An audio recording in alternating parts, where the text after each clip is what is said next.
جانور ذبح کرنا چاہیے، کس طرح کا جانور ذبح کرنا چاہیے۔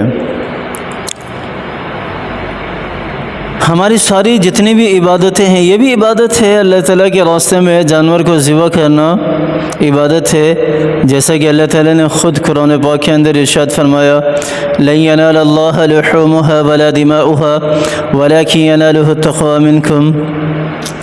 اللہ تعالیٰ کیا ارشاد فرما رہے ہیں کہ نہ تو مجھے تم جو خون بہاتے ہو وہ مجھے پہنچتا ہے، اور نہ ہی جو تم گوشت کاٹتے ہو وہ مجھے پہنچتا ہے۔ لن ینال اللہ لحومها ولا دماؤها، تو پہنچتا کیا ہے؟ اللہ تعالیٰ کیا چاہتے ہیں؟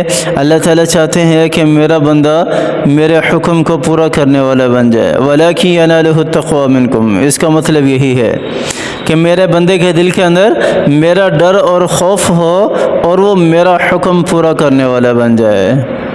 ہماری جتنی بھی عبادتیں ہیں ساری عبادتیں اسی طرح ٹوٹی پھوٹی ہیں۔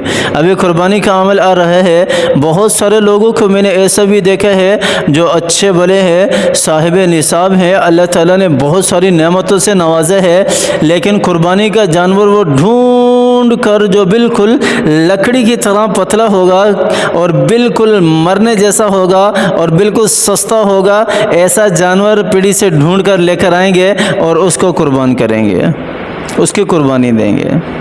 لوگ اس طرح بھی کرتے ہیں، جس طرح نماز میں کھڑے ہونے والے یہاں آتے ہیں بھاگ دوڑ کر نماز پڑھنے اس عبادت کو پورا کرنے کے لیے، لیکن یہاں کھڑے ہو کر ہمارا ذہن کہیں اور گھوم رہا ہوتا ہے، ہم کہیں اور جا رہے ہوتے ہیں، اور جب امام جو ہے وہ سلام پھیرتا ہے السلام علیکم ورحمۃ اللہ، السلام علیکم ورحمۃ اللہ، پھر ہماری آنکھیں کھلتی ہیں نماز کے اندر، پھر ہم کہتے ہیں کہ ہائے ہم تو نماز میں تھے، نماز تو پوری ہو گئی۔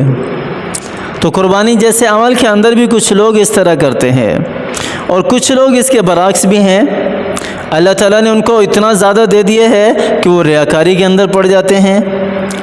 کوئی لے کر آتا ہے پیڑھی سے 50 لاکھ کا جانور، یا کوئی 1 کروڑ کا جانور لے کر آتا ہے، کوئی 80 لاکھ کا، کوئی 6 لاکھ کا، کوئی 10 لاکھ کا، پھر اس کی نمائش کرتے ہیں، دکھلاوے کے لیے لے کر آتے ہیں، اور پھر اس کا پڑوسی جو ہے وہ اس کو دیکھ کر اس سے بھی مہنگا لے کر آئے گا کہ وہ اتنے کا لے کر آیا ہے تو میں اس کو نیچے کرنے کے لیے اس سے بھی مہنگا جانور لے کر آؤں گا۔ تو یہ کیا ہے؟ اس پہ بھی کوئی اجر و ثواب نہیں ملتا، تو نہ تو جانور کو جو قربانی کا جانور ہے اس کے اندر کوئی ریاکاری ہونی چاہیے، اور نہ ہی اتنا مریل سا جانور قربانی کے لیے لے کر آئے کہ جس کو دیکھنے والا کہے کہ اس کی قربانی کرو گے، اس کے اندر تو کچھ ہے ہی نہیں۔ ایسا جانور ہو جو مناسب ہو، جو اگر کسی کے اندر طاقت ہے مہنگے سے مہنگا جانور لانے کی تو وہ لے کر آئے، اچھی بات ہے، ثواب ملتا ہے، لیکن پھر اس میں ریاکاری نہ ہو، دکھلاوا نہ ہو۔ اگر دکھلاوے کے لیے لے کر آنا ہے تو پھر تو نارمل جانور ہی ٹھیک ہے۔ اگر کسی کو ڈر ہے کہ اس کے اندر دکھلاوا آ سکتا ہے، ریاکاری آ سکتی ہے، تو پھر وہ نارمل جانور ہی لے کر آئے، وہی ذبح کرے، اس تکبر جیسی، ریاکاری جیسی خرابی سے بچنے کے لیے۔ لیکن اگر کوئی اپنے آپ کو ریاکاری سے بچا سکتا ہے تو پھر اس کو چاہیے کہ وہ مہنگے سے مہنگا ترین جانور لے کر آئے، اس کو اللہ تعالیٰ کے راستے میں ذبح کرے۔ اور جو یہ مریل سا جانور ذبح کرنے والے ہیں وہ بھی خدا کا خوف کریں، اللہ تعالیٰ نے انہیں دیا ہے، ایسا نہ کریں بلکہ اپنی حیثیت کے مطابق جانور خریدیں۔ جان بوجھ کر کوئی مریل سا جانور خریدنا، جان بوجھ کر کوئی بالکل کمزور لاغر جانور خرید کر لانا اور اس کو قربانی کرنا، یہ صحیح نہیں ہے، یہ صحیح عمل نہیں ہے۔ باقی قربانی کرنے کے لیے جانور جو ہے وہ خوبصورت ہونا چاہیے۔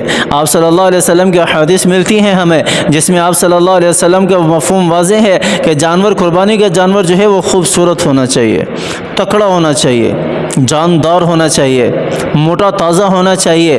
آپ صلی اللہ علیہ وسلم کی حدیث بھی ہے نا کہ جس کا مفہوم ہے کہ یہ جانور، قربانی والا جانور جو ہے یہ اپنے مالک کو اپنے اوپر بٹھا کر پل صراط کراس کرائے گا۔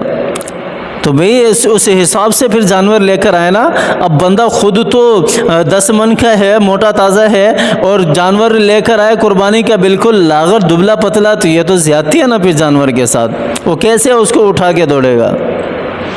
تو جانور جو ہے خوبصورت ہونا چاہیے, خوبصورت ہونا چاہیے. آپ لوگ ہنس رہے ہیں تو مذاق نہیں ہے, یہ مذاق نہیں ہے. ہیں بندے ایسے ہیں جو پیڑھی کے اندر ایسے جانور ڈھونڈتے ہیں, ایسے جانور ڈھونڈتے ہیں. تو جانور جو ہے وہ تکڑا ہونا چاہیے, جاندار ہونا چاہیے, صحت مند ہونا چاہیے, خوبصورت ہونا چاہیے. وہ اللہ تعالیٰ کے راستے میں قربان کریں. لن تنالوا البر حتى تنفقوا مما تحبون. اللہ تعالیٰ نے قرآن پاک کے اندر کیا ارشاد فرمایا ہے کہ تم نیکی نہیں پا سکتے یہاں تک کہ تم سب سے محبوب چیز اللہ تعالیٰ کے راستے میں قربان نہ کر دو. یہاں تو میں جانور کی بات کر رہا ہوں. اللہ تعالیٰ نے تو مطلقاً کہا ہے کہ جو سب سے محبوب ترین چیز ہے, اور انسان کو سب سے محبوب ترین چیز کیا ہے؟ پیسہ ہے. پیسے کے علاوہ اور کچھ نہیں ہے. ساری دنیا اسی پیسے کے پیچھے ہے. پیسہ سب سے انسان کے لیے محبوب ترین چیز ہے, اور اگر اسی پیسے کو اللہ تعالیٰ کے راستے میں قربان نہیں کرتے تو اللہ تعالیٰ فرما رہے ہیں کہ لن تنالوا البر حتى تنفقوا مما تحبون, کہ تم نیکی حاصل نہیں کر سکتے جب تک کہ اللہ تعالیٰ کے راستے میں اپنی محبوب ترین چیز کو خرچ نہ کر دو. تو جو بھی جانور لے کر آنا ہے, دمبا لے کر آئیں, بکرا لے کر آئیں, بیل لے کر آئیں, بھینسا لے کر آئیں یا اونٹ لے کر آئیں, تو وہ اپنی حیثیت کے مطابق دیکھیں, خوبصورت بھی ہو, موٹا تازہ بھی ہو, دبلا ہو اور طاقتور ہو, ایسا جانور لے کر آئیں اور اللہ تعالیٰ کے راستے میں ذبح کریں. اور خدا را اپنے جانور جو ذبح کراتے ہو قربانی کے لیے, وہ بھی کسی کسائی سے ذبح کرائیں. ایسے لوگوں سے ذبح نہ کرائیں جو جانتے ہی نہ ہو, جو جانور کو تکلیف دیں. ایسے لوگوں سے قربانی کا جانور ذبح نہ کرائیں. اللہ کے لیے جانوروں کو تکلیف نہ دیں. اور جو آلے ہیں جس سے جانور کو ذبح کیا جاتا ہے اس کو بھی چیک کیا جائے, وہ بھی تیز ہونی چاہیے, دھار ہونی چاہیے, کہ انسان جانور کے گلے پر رکھے تو وہ اسی وقت اس کو قربان کر دے اللہ تعالیٰ کے راستے میں. ایسی ہونی چاہیے, پتہ ہی نہ چلے جانور کو, پتہ ہی نہ چلے. اللہ تعالیٰ ہمیں سمجھ عطا فرمائے, عمل کرنے کی توفیق عطا فرمائے. آمین ثم آمین. وآخر دعوانا الحمدللہ.